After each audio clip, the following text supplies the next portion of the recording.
Hello student, good morning. आज अपन topic लेंगे case book. अपन ने सब्सिडी बुक वाला चैप्टर पहले पढ़ा था, उसमें से ये वाला टॉपिक छूट गया था, तो इसलिए मैं अब ये वाला टॉपिक ले रहा हूँ।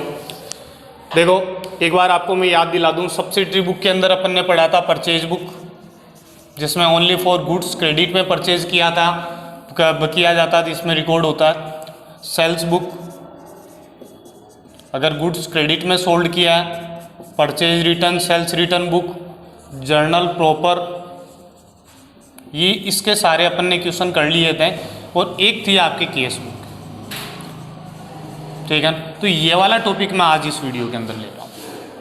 देखो, केस बुक के अंदर जितने भी आपके केस के ट्रांजेक्शन होते हैं, ऑल केस ट्रांजेक्शन, केस के जो ट्रांजेक्शन होते हैं ये वाली रिकॉर्ड होता है, ठीक है। तो ध्यान रखना, केस बुक का टॉपिक स्टार्ट कर रहे हैं अपन।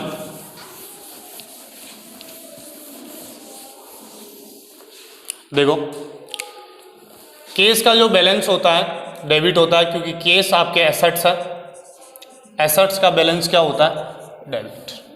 मतलब अगर केस इंक्रीज होगा तो डेबिट, और केस अगर डिक्रीज होगा तो क्या होगा?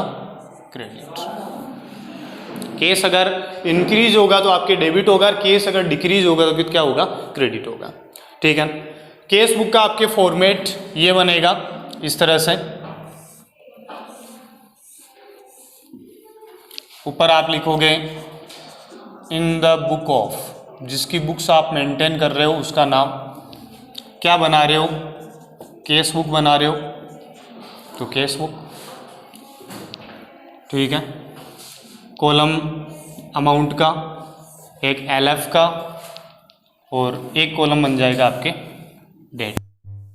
तो ये आपकी केस बुक का मैंने फॉर्मेट बनाया है, वीडियो कट हो गया था बीच में, ठीक है।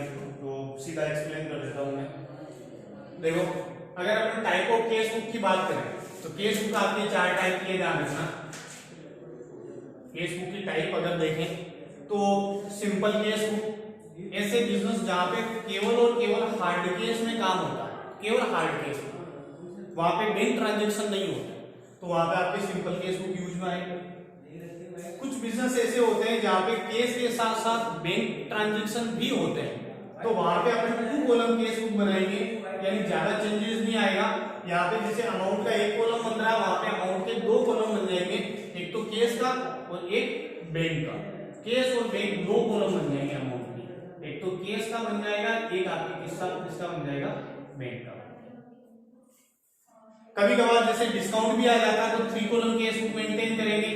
3 कॉलम केस बुक में अमाउंट के 3 कॉलम बन जाएंगे, केस, बैंक और डिस्काउंट, ठीक है। 3 कॉलम केस बुक का आपकी क्वेश्चन है नहीं, इसलिए ये ज्यादा इसके ऊपर अपन फोकस नहीं करेंगे। एक आपके पेटी केस बुक, पेटी केस बुक अपन मेंटेन कब करते हैं या क्यों किया जाता है? बिजनेस के अंदर ऐसे छोटे छोटे जो एक्सपेंसेस होते हैं, जैसे कि 150 रुपए चाय नाश्ते के, ठीक है, छोटे मोटे कार्टेज के, फ्राइट के, तो इनको अगर अपन केस बुक में मेंटेन करें तो केस बुक की साइज बहुत ही ज्यादा बड़ी हो जाएगी, ठीक है। तो अपन क्या करते हैं कि ये काम एक जो जूनियर केशियर होता है उसको दे देता है मेन केशियर। कभी ये छोटी मोटी खर्चों का हिसाब मुझे रखना, वो अपना हिसाब तो बना के देता है, जैसे उसको 5000 रुपए 2000 रुपए एडवांस दे दिए और बोल दिया कि जब भी चाय नाश्ते वगैरह मंगाते हैं या छोटा मोटा केक या कार्टेज के या फ्राइड के पेड करने उसको कर दिया, अगर हिसाब बना के दे दिया, ठीक है, तो वो अपना हिसाब पूरा बना के दे देता है। जिसमें वो हिसाब बनाता है उसको अपन बोलते हैं पेटी केस, ठीक है। तो केस बुक के 4 टाइप है। एक केस बुक का फॉर्मेट है, सबसे पहले आप लिखोगे यहाँ पे टू बैलेंस बिल। देखो, केस का अगर ओपनिंग बैलेंस क्वेश्चन में दिया हुआ, 2 टाइप के क्वेश्चन, यानी 2 टाइप की लाइनें आएगी। अगर आपको केस इन हैंड, केस का अगर बैलेंस दिया हुआ है, केस बैलेंस दिया हुआ, तो आप यहाँ पे क्या लिखोगे? To balance. यहाँ पे मैंने लिख भी दिया opening balance of cash, cash का ओपनिंग बैलेंस। लेकिन अगर मान लो बैलेंस तो तब होगा जब पिछले साल बिजनेस होगा। अगर मैंने बिजनेस ही आज के दिन ही स्टार्ट किया, अगर मैंने लाइन आपको दे दी started business with cash 1 lakh rupees, business start किया, तो आपके पास बैलेंस कहां पर? पिछले साल का बैलेंस थोड़ी है, पिछले साल तो बिजनेस ही नहीं था, तो यहाँ पे बैलेंस बीडी नहीं आएगा, क्या आएगा, टू कैपिटल। तो दोनों ही कंडीशन मैंने आपको बता दी है। अगर आपके ओपनिंग केस का बैलेंस दिया हुआ तो बैलेंस बीडी लिख देना, और अगर बिजनेस स्टार्ट किया आपने तो आप क्या लिख दोगे, टू कैपिटल। ठीक है, इसके बाद में जितने भी केस रिसिप्ट्स हैं, ऑल केस रिसिप्ट्स आपके डेबिट साइड है। ठीक है, और जो भी ऑल केस पेमेंट है, पेमेंट कहां पे आएंगे, क्रेडिट साइड। क्योंकि मैंने बताया था केस एसेट्स है, एसेट्स का बैलेंस डेबिट होता है, तो एसेट्स अगर इंक्रीज होगी तो डेबिट होगी, और एसेट्स अगर डिक्रीज होगी तो क्या होगी, क्रेडिट। एसेट्स, केस एसेट्स है तो इंक्रीज होना, जैसे कि आपने गुड्स सोल्ड किया, केस में पैसे आए तो केस का बैलेंस इंक्रीज हुआ, केस एसेट इंक्रीज होने पर डेबिट। और यही अगर केस में परचेज किया तो पैसा गया तो केस आपके एसेट्स कम हुई तो क्रेडिट। ठीक है, तो पैसे आने पर इतना ही ध्यान रखना, पैसे आने पर किधर लिखना है, डेबिट में, पैसे जाने पर किधर लिखना है, क्रेडिट में लिखना है। यानी जो भी आपके केस रिसिप्ट्स है वो डेबिट में लिखोगे, और जो भी आपके केस पेमेंट है, केस पेमेंट आप किधर लिखोगे, क्रेडिट साइड में लिखोगे। अब देख एक चीज ध्यान रखना, कुछ एक आपके ऐसे भी ट्रांजेक्शन होते हैं जो केस बुक में रिकॉर्ड नहीं होते। जैसे मैंने बोल दिया आपको कि केस बुक में only for case transaction record होते हैं, केस ट्रांजेक्शन ही रिकॉर्ड होता है। तो जितने भी आपके क्रेडिट के ट्रांजेक्शन है, ऑल क्रेडिट ट्रांजेक्शन, क्रेडिट के जो भी ट्रांजेक्शन है, जैसे क्रेडिट में गुड्स परचेज करना, क्रेडिट में गुड्स सोल्ड करना, ठीक है, ये आपके इसके अंदर नहीं आएंगे। तो जितने भी आपके क्रेडिट के ट्रांजेक्शन ये नहीं आएंगे। डेप्रिसिएशन अगर आपके क्वेश्चन में आ जाता है, याद रखना भी, depreciation on assets, fix assets, जैसे फिक्स एसेट्स में लगता है डेप्रिसिएशन, तो डेप्रिसिएशन अगर आ जाए तो ये भी आपके यहां पर नहीं आएगा। इंटरेस्ट ऑन कैपिटल अगर क्वेश्चन में दे दे, इंटरेस्ट ऑन कैपिटल, तो ये भी केस बुक में नहीं आएगा। इंटरेस्ट ऑन ड्राइंग अगर क्वेश्चन में दे दे तो ये भी केस बुक में नहीं आएगा। अगर आपको बेड टैक्स क्वेश्चन में दे दे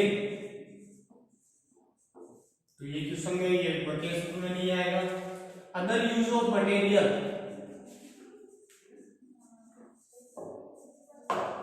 जानते हो अदर यूज ऑफ मटेरियल, जैसे कि मटेरियल को यानी कि हमारे गुड्स को अगर अपन ड्राइंग कर लेते हैं, गुड्स अगर मान लो कि डोनेट कर देते हैं, गुड्स को सैलरी के रूप में दे देते हैं, गुड्स को फ्री सैंपल के रूप में दे देते हैं, गुड्स का कोई भी अगर आपने यूज लिया है तो गुड्स कम हुआ है, केस कम नहीं हुआ, इसलिए केस बुक में नहीं आया।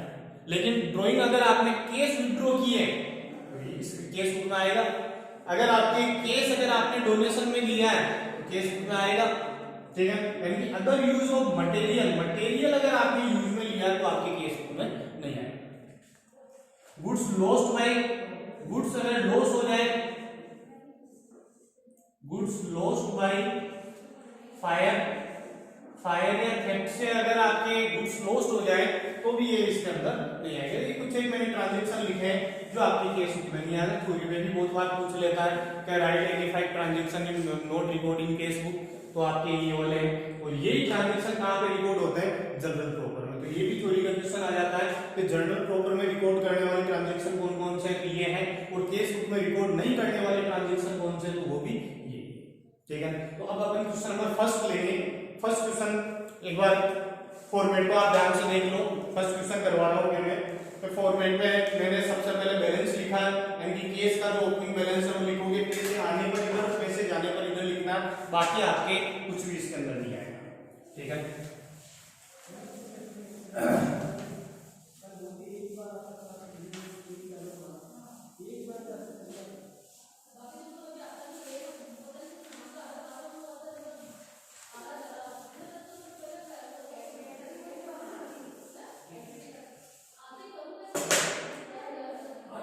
क्वेश्चन नंबर फर्स्ट ले रहा हूं मैं केस बुक का। ऊपर आप हेडिंग डालोगे इन द बुक ऑफ, जिसकी आप बुक्स मेंटेन कर रहे हो उस बिजनेस का नाम दिया हुआ है, लिख दो, नहीं खाली छोड़ दो। आप क्या बना रहे हो, सिंपल केस बुक बना रहे हो, तो ये आपके सिंपल केस बुक। ठीक है, ये आपके फॉर्मेट हो गया। कॉलम ज्यादा नहीं बनेंगे, डेबिट साइड में डेट पर्टिकुलर एक एलएफ का बन जाएगा, इधर वापस डेट पर्टिकुलर एलएफ और अमाउंट। ठीक है, डेट का हो गया, पर्टिकुलर एलएफ ये आपके अमाउंट का, वापस डेट का पर्टिकुलर का एलएफ का होगा। ठीक है, तो क्वेश्चन में देखते हैं अपन।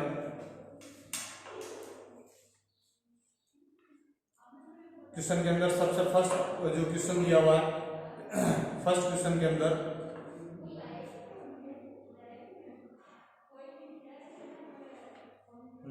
फर्स्ट क्वेश्चन निकाल लेता हूँ एक बार।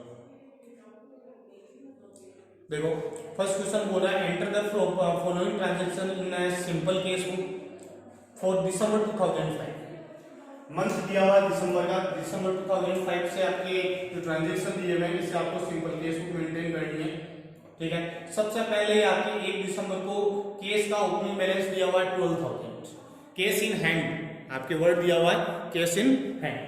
ठीक है, तो केस का ओपनिंग बैलेंस दिया हुआ है तो आप यहाँ पे डेट डाल दोगे 1 दिसंबर को, ये 1 दिसंबर डेट डाल दी, यहाँ पे दिया आपने टू बैलेंस बीडी।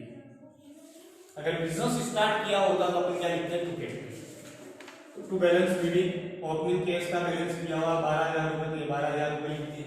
तो साहब आपको ये ध्यान रखना पैसे आएंगे तो इधर, पैसे जाएंगे तो इधर। ठीक है, नेक्स्ट आपके दिया हुआ है 5 दिसंबर को दिया हुआ केस रिसीव फ्रॉम बानू, बानू से पैसे मिले, केस रिसीव कितना हुआ 4,000 रुपए, तो केस रिसीव फ्रॉम बानू, बानू से पैसे मिले तो डेबिट साइड में लिखोगे, इस साइड में लिखोगे टू बानू, बानू अकाउंट, बानू से कितने रुपए मिले 4,000। नेक्स्ट आपके दिया हुआ है 7 तारीख को पेड रेंट, रेंट अगर आप पेड करोगे तो पैसे जाएंगे, तो आप इस साइड में लिख दोगे 7 दिसंबर को बाय रेंट अकाउंट, कितने रुपए पेड किए 2000, फिर 2000 आपके क्रेडिट साइड में आ गया। इसके बाद में आपके दिया हुआ purchase goods Murari for case, Murari से आपके गुड्स परचेज किया 10 तारीख को, 6,000 रुपए का परचेज कर रहे हो, परचेज अगर आप कर रहे हो तो पैसे जा रहे हैं, तो 10 तारीख को इस साइड में लिख दोगे परचेज किया है, इस साइड में लिख दोगे बाय परचेज अकाउंट, कितने रुपए का परचेज किया, इसमें 6,000 रुपए की परचेज की है, ये अमाउंट आ गया आपके 6,000 रुपए। नेक्स्ट आपके ट्रांजेक्शन दिया हुआ है 15 को sold goods for case, goods अगर सोल्ड किया है तो पैसे आए, इस साइड में लिख दोगे to sales, to sales account, goods sold कितने का किया 9,000 रुपए का पैसे आए तो डेबिट साइड में लिख दिए। एंड यही कर रहा हूँ, पैसे आ रहे हैं इधर, पैसे जा रहे हैं। ठीक है, इसके बाद में आपके 18 तारीख को दिया हुआ परचेज स्टेशनरी, स्टेशनरी परचेज कर रहे हो 300 की, तो स्टेशनरी परचेज कर रहे हो पैसे जा रहे हैं, इस साइड में लिख दोगे बाय स्टेशनरी, ये 300 रुपए इस साइड में आ गए। नेक्स्ट आपके दिया हुआ है 22 तारीख को दिया हुआ है 22 को cash paid to Rahul on account, Rahul को पेड किया 3,000 रुपए। ठीक है, 22 को राहुल को पेड कर रहे हो बाय राहुल अकाउंट, कितने रुपए पेड किए इसको 2,000 रुपीज पेड किए, या फिर 2,000 यहाँ पे आ गया। 22 के बाद में आपके सीधा 28 को पेड सैलरी, सैलरी पेड कर रहे हैं 1,000, तो 28 भी इधर ही आ जाएगा बाय सैलरी अकाउंट, ये 1,000। ठीक है, इसके बाद में 30 को वापस रेंट पेड कर रहा है 500, तो 30 को बाय रेंट अकाउंट कितने 5। ठीक है, ये आपके सारे ट्रांजेक्शन लिख दिए, अब टोटल ही करनी है अपन को, तो इस साइड में टोटल की टोटल हमें बैलेंस हमारे पास 12,000 था, 4,000 बानू से रिसीव हुए, 9,000 माल बेचने से रिसीव हुए, तो 12 + 4 16 + 9 25,000 टोटल आपकी कितनी आ गई 25। इसमें से ये जो पेमेंट हुआ है ये माइनस कर दो, तो बाकी जो बैलेंस बच जाएगा ये पहले ये पेमेंट माइनस करेंगे, इसके बाद में मंथ की लास्ट डेट, दिसंबर की लास्ट डेट कौन सी होती है, 29 दिसंबर। तो महीने की लास्ट डेट को हमारे पास बैलेंस बच गया बाय बैलेंस शीट, ठीक है। इसकी टोटल कर दे रहे हैं 6000, 8000, 10000, 11800, 11000 माइनस किए 14 13,200, 13,200 बैलेंस टोटल आपकी कितनी होगी, ठीक है। तो ये आपके फर्स्ट क्वेश्चन यहाँ पे कंप्लीट हो गया। अपन ने फॉर्मेट भी देख लिया, केस बुक क्या होती है, टाइप ऑफ केस बुक क्या होता है, ये सारी चीजें अपन ने पढ़ ली। बैलेंस हमारे पास 12,000 था, ये हमें रिसीव हुए, ये हमने पेमेंट कर दी, ये हमारा बैलेंस। ये केस बुक आपकी सिंपल केस बुक से ये इंफॉर्मेशन मिलती है कि आपके पास बैलेंस कितना था, टोटल आपने रिसीव कितना किया, टोटल आपने पेमेंट कितना किया, और लास्ट में आपके पास बैलेंस कितना बचा, ठीक है। तो इस वीडियो में अपन इतना ही लेते हैं। Thank you for watching. Next video के अंदर अपन क्वेश्चन नंबर 2 और 3 लेंगे, ठीक है। फिर मैं आपको 2 कॉलम केस बुक के बारे में बताऊंगा।